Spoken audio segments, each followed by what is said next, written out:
전에도 우리가 입학식 날에 이야기를 했는데 이거 의무적으로 하게 돼 있어서 또 한번 여러분들에게 이야기를 하고자 합니다. 네, 근데 어차피 너네들이 다 아는 이야기이기 때문에 살짝 또 똑같은 걸 또 들으면 그냥 시간 낭비잖아요. 그래서 여러분들이 그나마 뭘 얻어갈 수 있을까 고민을 하다가 과학 철학에 대한 이야기를 좀 해주면 나름 재밌게 할 수 있겠다 라는 생각이 들어가지고 준비를 해봤습니다. 좋은 과학 이론이라는 걸 정의할 수 있을까? 아니요. 라는 의문은 누구나 가졌을 법하죠? 그죠? 할 수 없더라도 의문 자체는 누구나 가졌을 법해요. 이런 과학 탐구 말고 과학 자체에 대한 연구를 했던 아저씨들이 있어요. 아마 유명한 아저씨들이나 잘 알 겁니다. 그 대표적인 아저씨가 윌리엄 오컴이라고 오컴의 면도날이라는 이야기를 많이 들어봤습니다.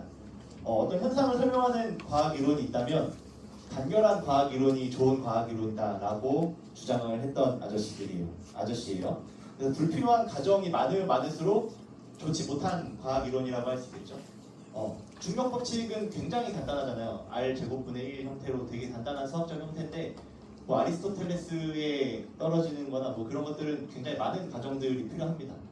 그래서 그런 가정들이 제거된 이론이 좋은 과학 이론이다라고 이야기를 합니다.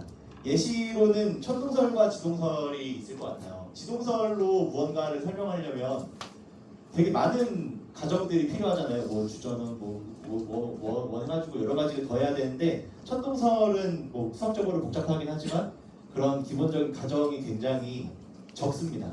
그죠?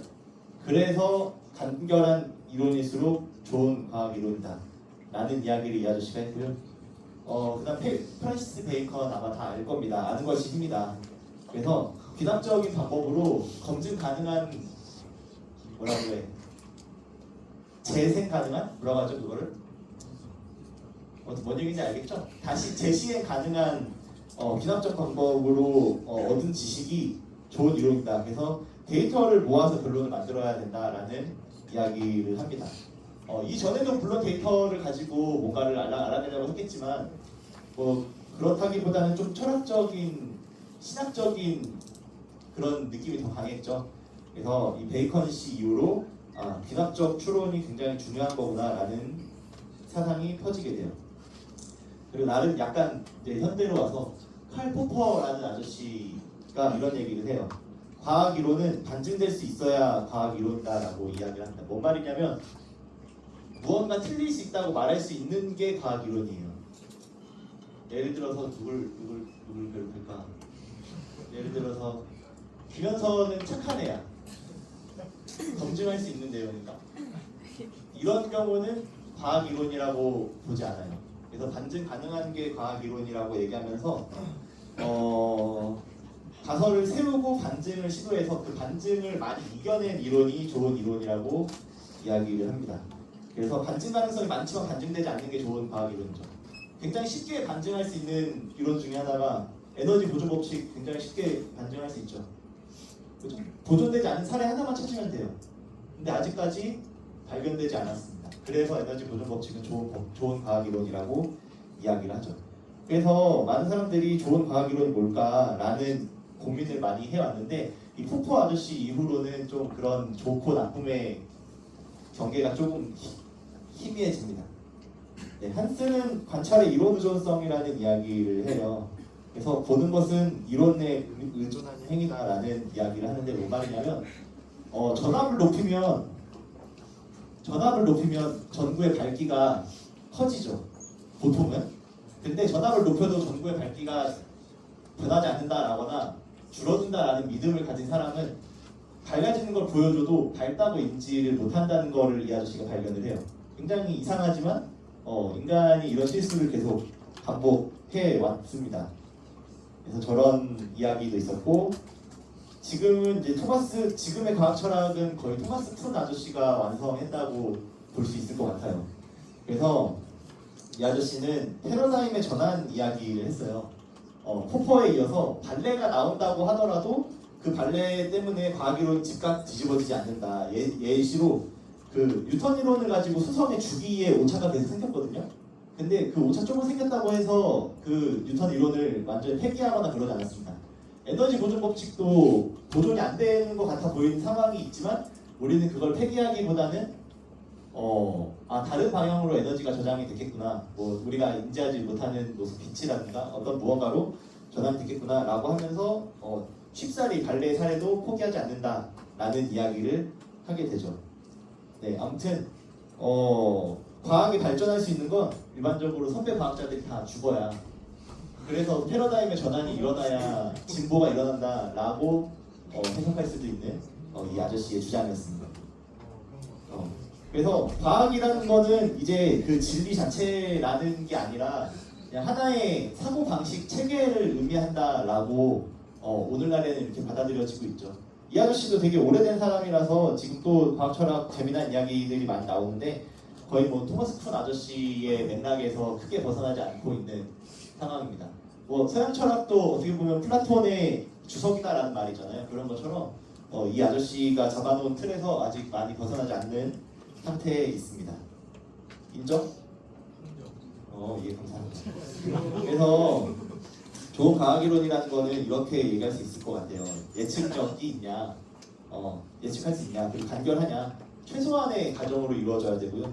그리고 같은 상황에서 똑같은 결과가 나와야겠죠. 재현성이 있냐, 그리고 귀납적인 증거로 이루어지느냐, 그리고 반증 가능한가, 반증이 불가능하다면 과학이라고 부를 수가 없다 라고 이야기를 할 수 있을 겁니다. 그래서 지식을 쌓는 방법은 두 개밖에 없어요. 인간이 지식을 획득할 수 있는 방법은 두 개밖에 없어요. 네, 이론, 연역 추론과 기납 추론밖에 없죠. 다 뭔지 알 거라고 생각이 들어요. 귀납의 예시 뭐가 있을까? 귀납의 예시. 귀납의 예시 뭐가 있을까? 조금 이따 한번 얘기해 볼게요. 네. 그래서 연역은 그 귀납으로 얻어진 사실을 가지고 조합을 해가지고 나오는 결과이기 때문에 연역이라는 것도 근본적으로는 다 귀납이라고 부를 수 있을 거예요. 그래서 근본적으로 우리는 우리 내부에서 지식을 만들어내는 게 아니라 외부 자극을 해석하고 외부의 사실을 배워가면서 지식이 만들어진다라고 이야기를 할 수 있을 겁니다. 근데 귀납적 추론은 그 자체적으로 논리적 결함이 있습니다. 1912년에 주장했던 아저씨가 있는데 버드런트 러셀이라고, 네, 철학하는 러셀의 칠면조가 되게 유명해요. 옛날에 닭이 있었는데 굉장히 똑똑한 철학하는 칠면조였어요. 이게 주인을 가끔 보니까 가만히 보니까 매일 아침 9시에 나한테 모이를 가져다 바쳐. 그럼 이 닭은 어떤 가설을 세울까요? 몇 달간 계속 반복돼, 몇 년 반복돼. 칠면조는 이렇게 생각합니다. 농부는 언제나 아침 9시에 나에게 먹이를 준다. 그러므로 내일 아침도 분명 먹이를 줄 것이다. 라는 가설이 세워지겠죠. 귀납적 추론에 의해서. 네, 그러나 추수감사절 아침이 되자 농부는 먹이를 주는 대신 칠면조를 잡아버리고 합니다. 그래서 귀납이라는 거는 한 번만 반증이 되면은 깨지기 때문에 사실 그 사례 자체는 무한하게 있잖아. 아직 반증되지 않았다 뿐이지 언제나 뒤집어질 수 있는 여지가 있기 때문에 귀납 추론을 가지고 인간이 어떤 지식을 확립했다라고 말하기는 어렵습니다. 그러니까 말하고 싶은 건 우리가 가지고 있는 모든 지식은 100% 논리적으로 확립된 지식이라고 보기는 좀 어려움이 있다라는 내용이에요. 그래서 이제 학교폭력이랑 좀 엮어서 시작을 해보죠. 갈등의 원인. 보통 이 갈등의 원인은 잘못된 가설에서 시작을 합니다. 잘못된 가설의 예시. 뭐 타격감이 좋은 현서를 맨날 놀려. 현서 맨날 뚱뚱해가지고 잘생겨가지고 라고 놀려. 오늘 괜찮았어. 내일 또 아침에 만나서 얼굴 보자마자 현서 안녕. 현서 어디냐? 현서 고생 많다. 얼굴이 고생이 많아. 라고 놀려. 이게 한 2년 반복돼. 근데 어느 날 현서가 입시에서 좋지 못한 결과를 얻었어. 예를 들어서 내가 아침에 현서 보자마자 또 현서 얼굴 안녕하시냐? 라고 물었어.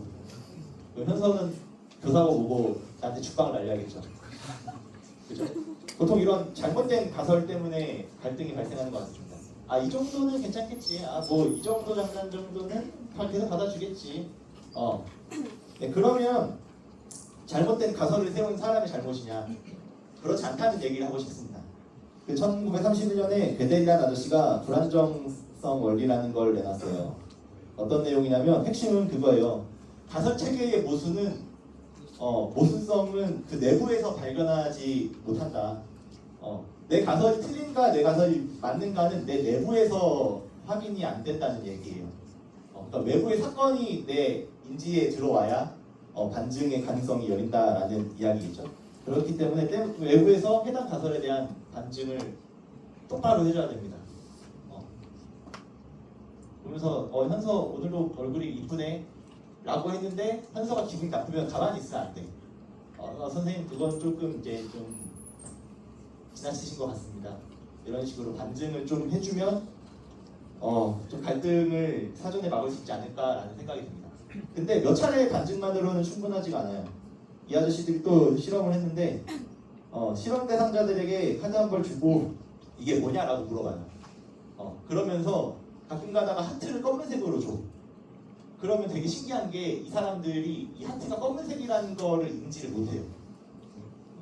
인지를 못하고 하트사를 스페이드 4라고 말하거나 혹은 뭐 하트 4라고 말하거나 그런 식으로 변칙을 인지를 못합니다. 그러다가 이제 변칙 카드를 조금 섞어주기 시작하면서 계속 그걸 반복하면은 그제서야 조금씩 인지를 하게 된다라는 실험 결과가 있어요. 그러니까 얘기하고 싶은 건 적은 횟수의 시행으로는 가설을 폐기할 만한 변칙 현상으로 인지가 되지 않습니다. 인정이 되지 않습니다. 그렇죠?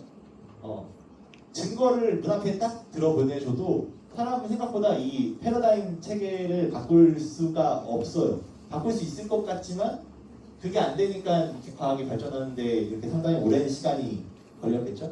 그래서 적은 횟수로는 가설을 폐기할 만한 변칙 현상으로 인식되지 않기 때문에 더 자주 하고 더 강하게 욕을 하거나 뭐 욕은 오히려 본인이 가해자가 되는 거니까 좀 상관없고 좀 강하게 좀 자주 그렇게 상대방이 잘못된 가설을 가지고 있다는 거를 알려주어야 하지 않을까라고 생각이 들어요. 네. 이거는 특정 개체들과 잘 지내기 위한 전략으로 소개를 했고요. 만약에 옆에 있는 개체들과 잘 지낼 생각이 없다면 굳이 뭐 지내지 않아도 되겠죠. 뭐 그냥 누가 놀리면 무시하면 되고 나도 말 안 걸면 되고. 네. 그러나 샤르트르라는 아저씨가 말을 하기를 우리는 세상에 던져졌다고 얘기를 합니다. 피투된 존재라고 얘기를 해요. 던져진 존재가 결국에는 스스로를 사회에 기투해야 된다, 스스로를 사회에 던져야 된다라는 이야기를 해요. 우리가 기투하게 될 사회가 지금 여러분들의 입맛에 맞으리라는 보장은 없을 거라고 생각합니다. 사실 여러분들 대부분 정상인이라서 잘 지내고 있겠지만 내가 생각하기에 비대가 없는 곳에서도 똥을 쌀 수 있는 사람이 굉장히 강한 사람이라고 생각이 듭니다. 언제 어디서든 행복하게 볼일을 볼 수 있는 사람이 강한 사람이라는 생각이 들어요. 옆에 내가 수업 듣는 걸 방해하는 사람이 있든 내가 어떤 사람이 있든 유연하게 대처할 수 있는 능력을 가진 사람이 강한 사람이라고 생각이 드는데 이 고등학교는 그 연습을 리스크 없이 가능하게 하는 마지막 장소라고 생각이 들어요. 왜냐하면 전공으로 넘어가게 되면 결국에는 그 분야에서 일을 하게 될 거 아니야. 그죠? 그 분야에서 일을 하게 될 건데 내가 세상 참 좁다라고 느낀 게 아는 선생님 결혼식에 갔거든요. 아는 선생님 결혼식에 갔는데 저기 멀리 수미쌤이 보이는 거야. 수미쌤 아는 사람 있을지 모르겠지만 그래서 어떻게 알고 왔어요? 그랬더니 자기 후배래. 조금 있다 보니까 다혜쌤이 옆으로 와. 어떻게 알고 왔어요? 다혜쌤이 후배래. 좀 있다 보니까 또 혁쌤이 옆으로 와. 어떻게 알고 왔어요? 혁쌤 아는 동생이래. 그러더니 또 되게 의외의 얼굴이 재원쌤이 왔어. 그래서 어떻게 오셨어요? 그랬더니 옛날에 같이 근무했었다고 그런 식으로 얘기를 하시더라고요. 그러니까 전공으로 가게 되면 만약에 그 분야에서 일을 계속 하게 되면 어떻게든 만나게 되는 일이 많아지는 것 같아요. 그래서 리스크 없이 사실 여기서 실패해도 뭐 그냥 오래된 기억이고 어렸으니까 라고 미화할 수 있잖아요.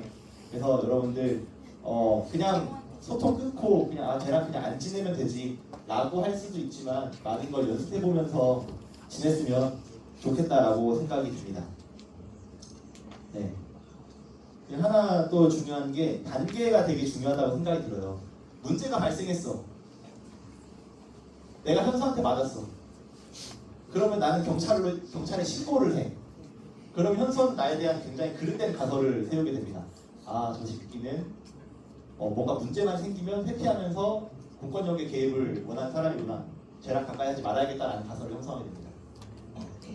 근데 그거는 스스로를 고립시키는 굉장히 좋지 않은 전략이겠죠. 그래서 이런 순서로 하면 좋지 않을까 싶어요. 친구가 나를 좀 힘들게 한다. 얘가 잘못된 간설을 가지고 있다. 그러면 나는 이걸 원하지 않아 라고 반증해 주시기 바라고요. 반증이 먹히지 않겠지. 그럼 횟수를 증가시키거나 아니면 진짜 큰 소리로 하거나 따로 불러서 진지하게 얘기를 하거나 그런 과정이 필요하다고 생각이 듭니다.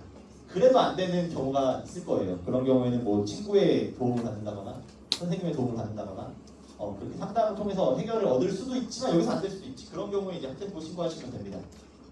혹은 처음부터 그냥 너무 버티기 힘든 사안이라면 그냥 처음부터 학생부로 가져오셔도 네, 좋을 것 같아요.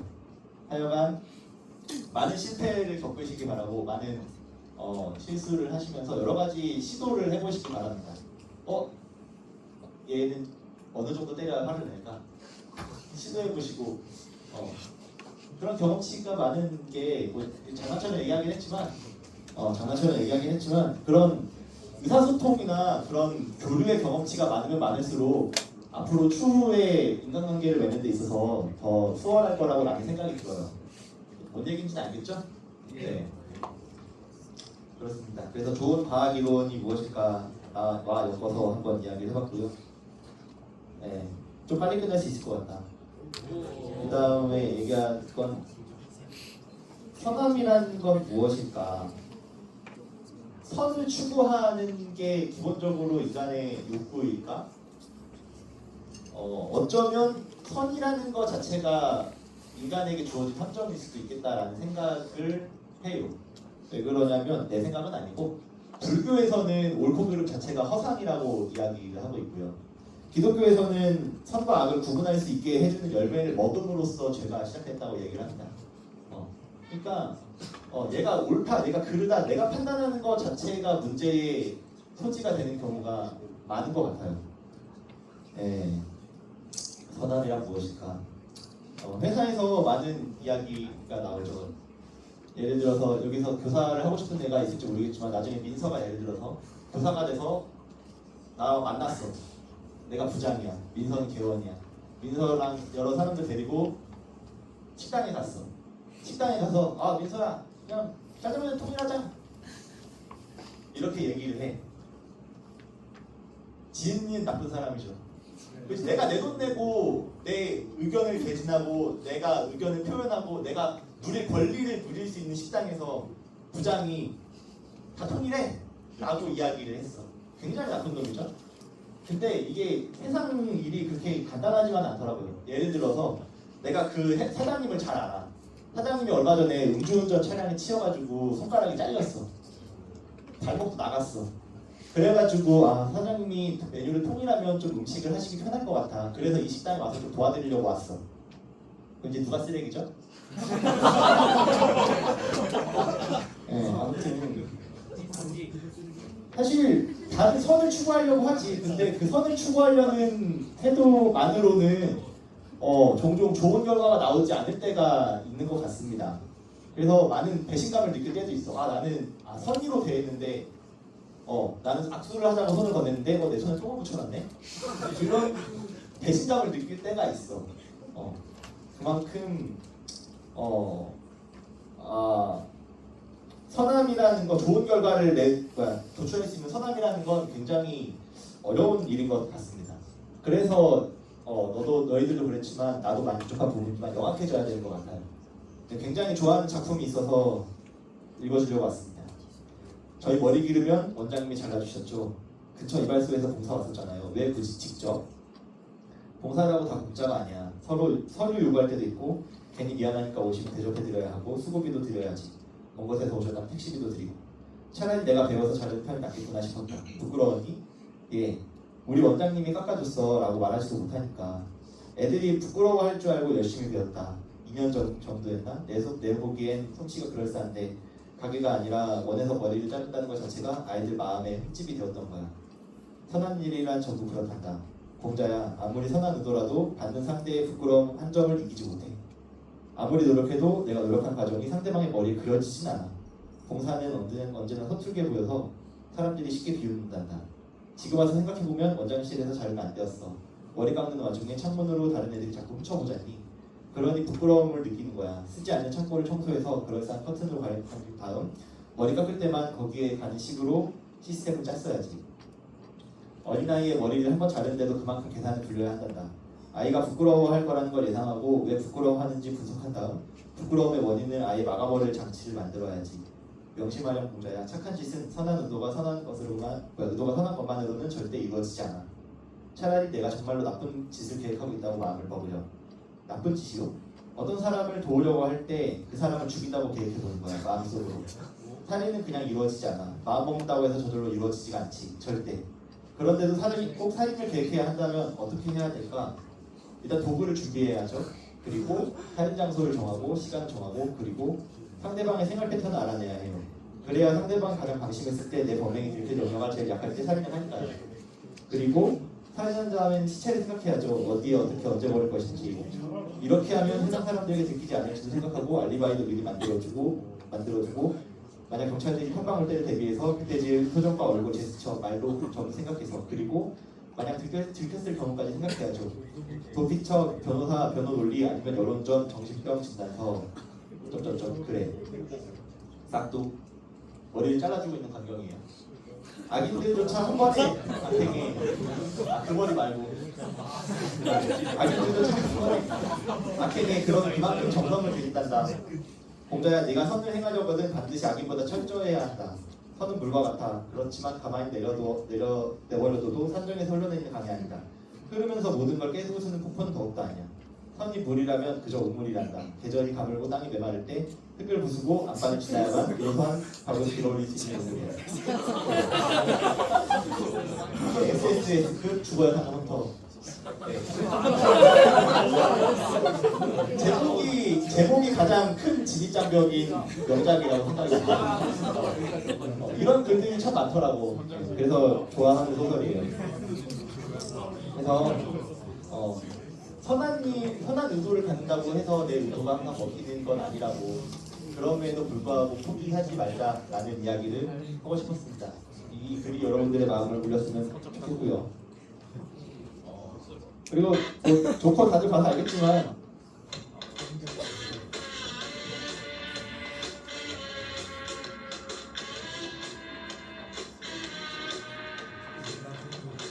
계단이 두 번 나오죠. 한 번은 우중충하게 힘겹게 올라가는 모습이 나오고 저렇게 등장을 한 다음에 저렇게 신나게 내려오는 모습이 나오거든요. 뭔가 이루고자 하고 내가 덕을 쌓고 억을 해소하고자 하는 거는 굉장히 어려운 일이지만 다 포기하고 그냥 내려와 버리는 건 너무 쉬운 일이에요. 그러나 여러분들은 다 알 거예요. 어떤 게 더 가치롭고 어떤 게 더 의미 있고 어떤 게 나를 행복의 길로 이끄는지 다 알 거라고 생각이 듭니다. 네, 그래서 짧게 보면 악이 쉬운 선택이지만 선이 결국엔 행복이나 인생의 궁극적인 목표에 이르게 한다라고 생각이 들어요. 조금 이따 끝나고 돌아가면서 한번 생각해봤으면 좋겠어요. 내가 궁극적으로 추구하는 가치가 있을까? 그게 뭘까? 한번 고민해보시면서 근데 그게 결코 악업으로 이루어지지는 않을 거예요. 뭐 많은 사람들이 얘기하는 게 뭐 돈 있으면 인생의 궁극적 목표가 채워진다라고 하지만 그거는 그 이면의 목표를 돈으로 덮어 씌운 거지 그게 인생의 목표가 될 수 없다고 생각해요. 돈을 가지고 하고 싶은 게 있는 거잖아. 결국에는 돈 자체가 목표가 아니라 그걸 가지고 하고 싶은 게 있는 거니까 좀 본인의 내면을 파헤쳐 보면서 오늘 좀 시간 보내주셨으면 좋겠네요. 그리고 착해야 돼. 왜 착해야 되냐면 어렵게 생각할 것도 없이 살아남은 위대한 사상들이 대부분 착해져라, 자비를 베풀어라, 사랑을 베풀어라 라고 이야기를 했잖아요. 단순히 진화론적인 접근에서도 그런 악한 사상은 살아남지 못하고 도태되었다고 얘기할 수 있을 것 같습니다. 착하게 삽시다. 착함이 무엇인지 모르겠지만 좋은 사람이 되고자 노력했으면 좋겠습니다. 5시 20분 안에 끝나겠다. 네, 우리가 저번에 한번 이야기했던 거예요. 학교폭력 신고하기 전에 알아둬야 될 거. 사실 어떤 문제가 발생했을 때 둘 사이에서 풀고 친구의 도움을 풀고 그 사이의 도움을 풀고 이런 단계를 거쳐가서 결국에 안 될 때 사용하는 게 학교폭력 제도입니다. 왜냐하면 굉장히 뭐랄까 뒤엉켜서 싸우는 게 그렇게 즐겁지도 않고 되게 자기 변호하느라 상대방을 깔아누를 수밖에 없는 상황이 만들어지거든요. 그래서 내가 너무 힘들어서 이 관계를 다 내버려 치고서라도 나를 살려야겠다 그런 생각이 들었을 때 과감하게 학교폭력을 신고하시고 가능하면 주변 친구들과 선생님들에게도 도움을 한 번 정도는 요청을 해보시면 좋을 것 같아요. 그래서 저번 1학기 때 학교폭력은 핵과 같다라고 이야기를 했습니다.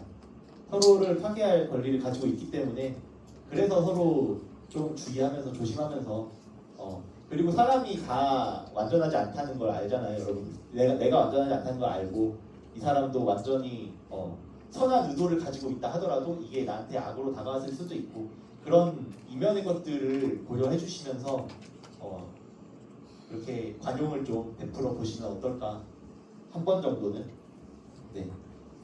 생각이 듭니다. 갈등의 해결에 대한 선행 연구 기독교 저번에 이야기했었죠? 형제가 죄를 범하거든 그 사람은 상대하여 권고하라. 안 들으면 한두 사람 데려가라. 또 안 들으면 교회에 말하고 또 안 들으면 뭐 어쩔 수 없지. 땅에서 매이면 하늘에도 매일 것이고 그렇게 얘기를 하고 있습니다. 내가 바꿨는데 그리고 이런 얘기도 하죠. 7번씩 7번이라도 용서하라. 그냥 단순히 보면은 490번이잖아요. 근데 그냥 많이 용서해라. 쉬지 않고 용서하라. 라는 이야기가 되겠죠. 우리 유빈한테 장난을 걸어도 뺨을 얻어맞아도 다음 뺨을 맺을 수 있을까? 근데 한편으로는 상대가 또 선을 넘지 않게 여러분들이 도와줘야 돼요. 이 사람이 내 선이 어딘지 몰라서 이러는 걸 수 있으니까 그것들을 여러분들 자비를 가지고 도와주시기 바랍니다. 불교 얘기 기억나죠? 어머님이 아들 방 어지러진 거 보고 야 너는 방이 왜 이렇게 개판이냐 돼지우리냐 라고 했더니 아들이 똑같은 방을 보고 어머님의 마음은 불편하고 내 마음이 편안하니 진정 불편한 것은 어머니의 마음이었군요.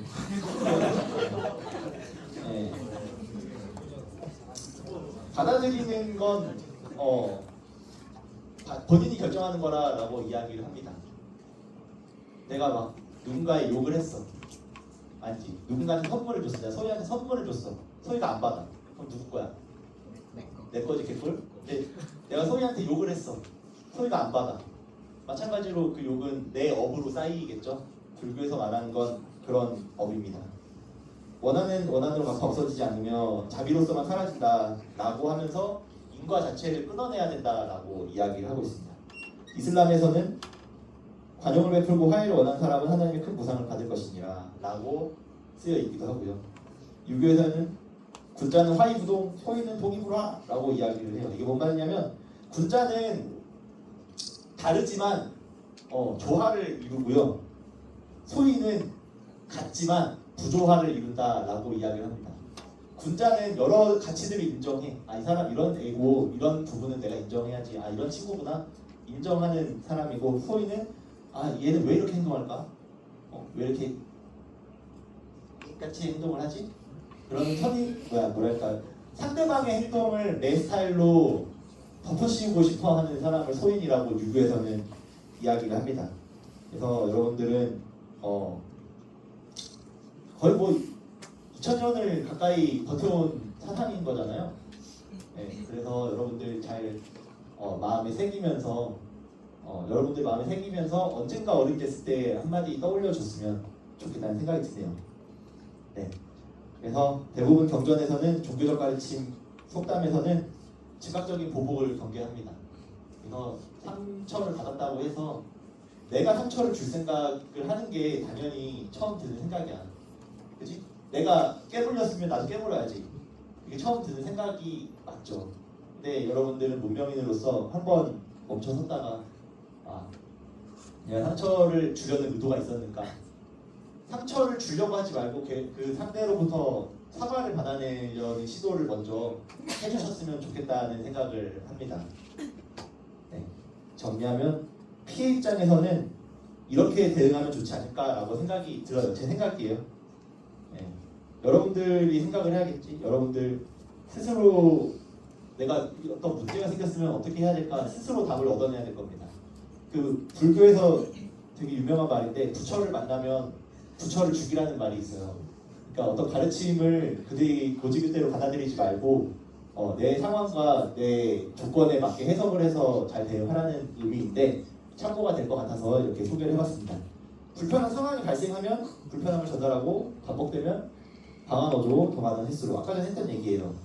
그래도 반복되면 외부 인력의 개입이 필요하고요. 그래도 해결이 안 되면 어쩔 수 없이 정말 어쩔 수 없이 학교폭력으로 신고를 해야 되겠죠.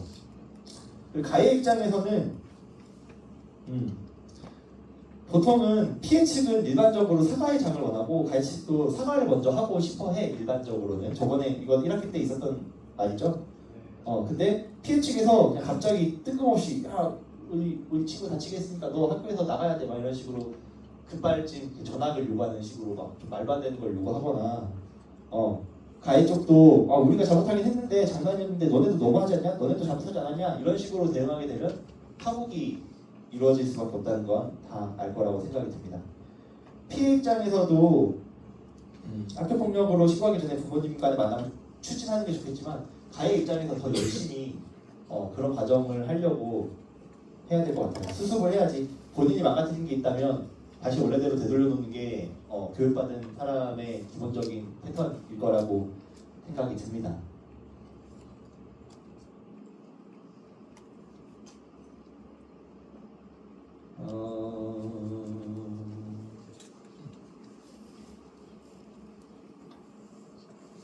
뭔가 한마디가 있었는데 그게 빠진 것 같다.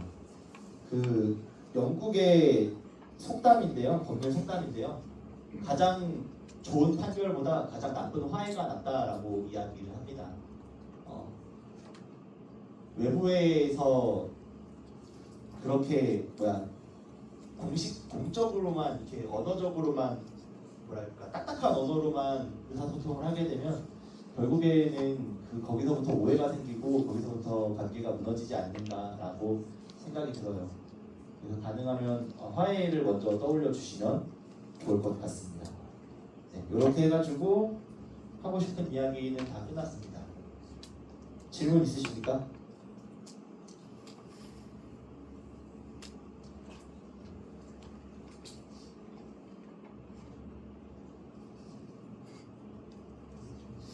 이것도 FAQ도 잠깐 소개했었는데 저번 학기에 장난도 학폭일까?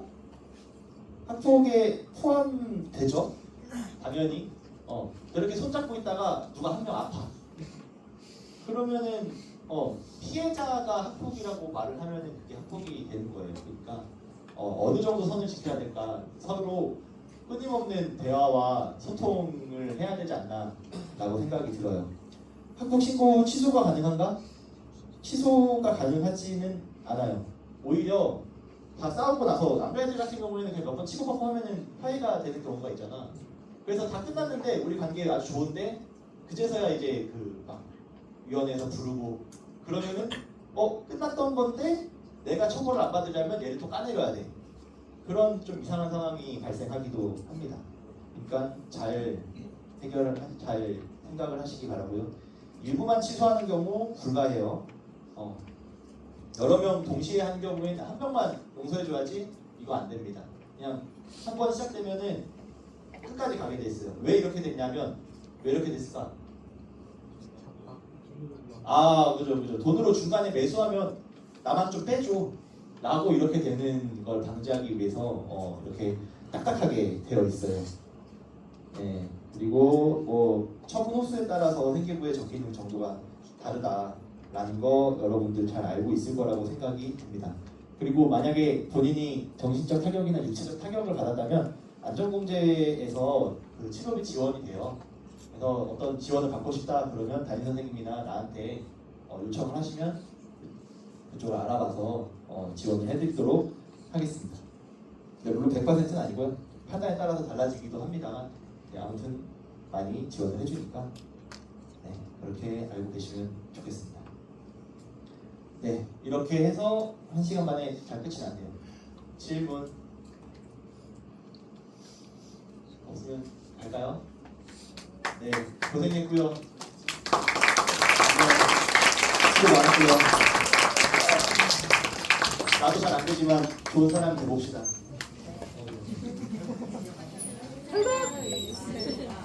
양현재로 올라가시면 되겠죠?